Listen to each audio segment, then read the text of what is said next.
You have been thinking about this. We talked it first in June. Yeah. How have you been sort of mentally preparing yourself for this new assignment? Yeah. Thank you for asking. Did you notice I'm trying to identify that? I don't have plaid. I'm not wearing jeans, so. My man. Yeah. These are not cowboy boots. How have I been preparing? Well, in a sense, the Lord's been preparing for me for this since He called me to Himself a while ago. And also, in eldering here. Is that a verb? Yep. Yeah. It is now. Eldering. Yeah.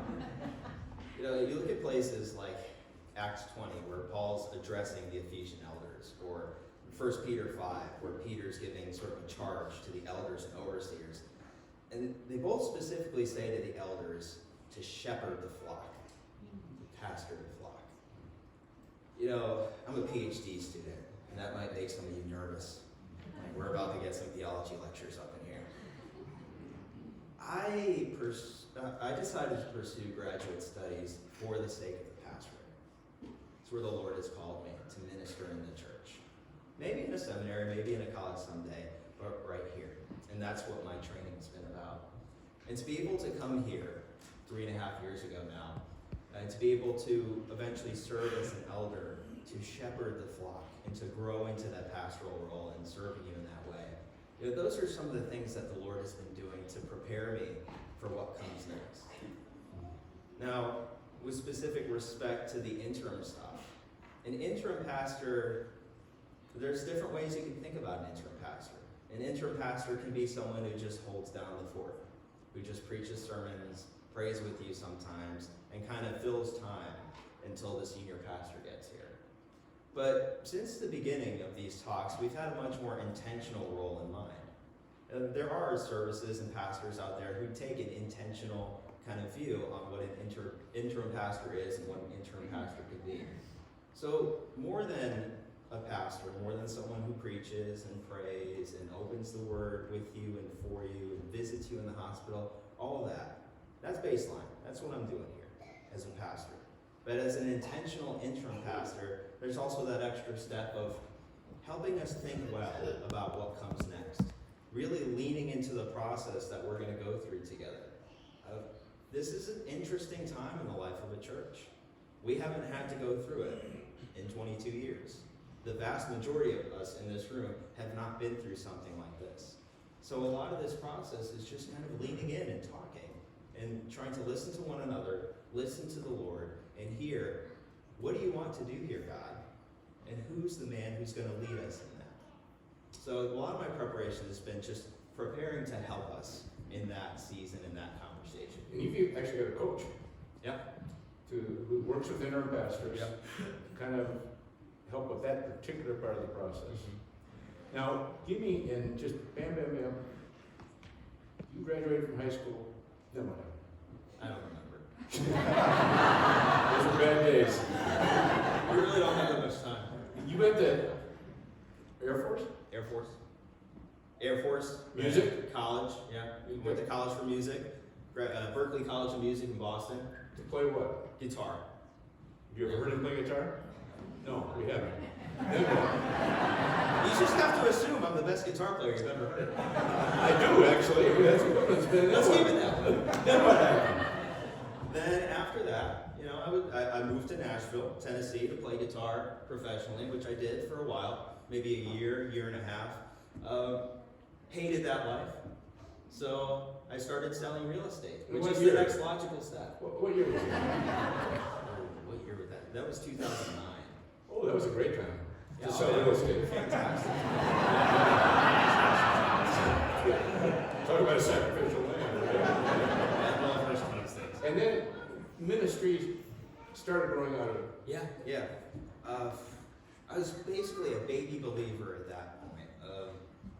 But having gotten out of music and I wasn't on the road every week, I was actually able to get into church and build relationships and to really be grown in the Lord.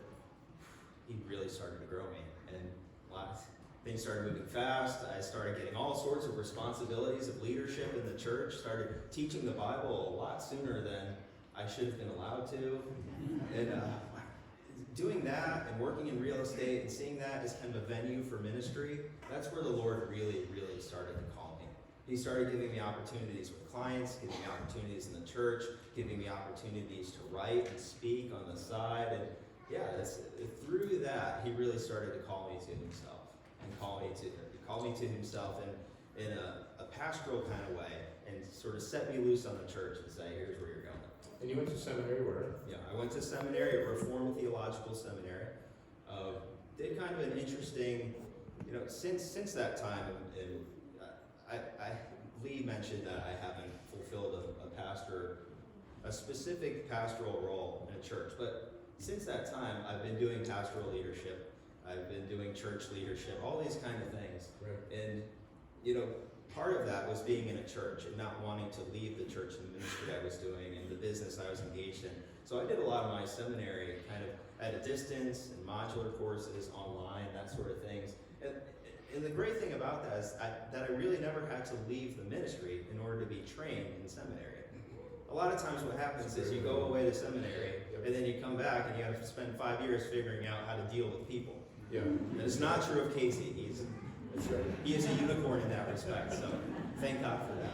Now, just to get oriented, what do you guys, how's preaching going to work here? Starting in 2 weeks? What are you going to preach on and who's preaching? Are you preaching all the time and all that? So we've got recordings here. So Who could blame you? this man taught me what it means to be humble. So Casey and I are basically, I'm going to preach 3 times a month. Casey's going to preach once a month. And then the months with 5 Sundays, I'll either preach an extra time or we'll bring people in occasionally. Yeah. And you're going to preach on what? You want to know what we're going to preach on? It's a mystery. It isn't. No. It's well prepared already, I know. Yeah, we're going to be preaching the book of Acts. And the reason for that is, in this transitional season, we're going to be thinking a lot about who we are as a church.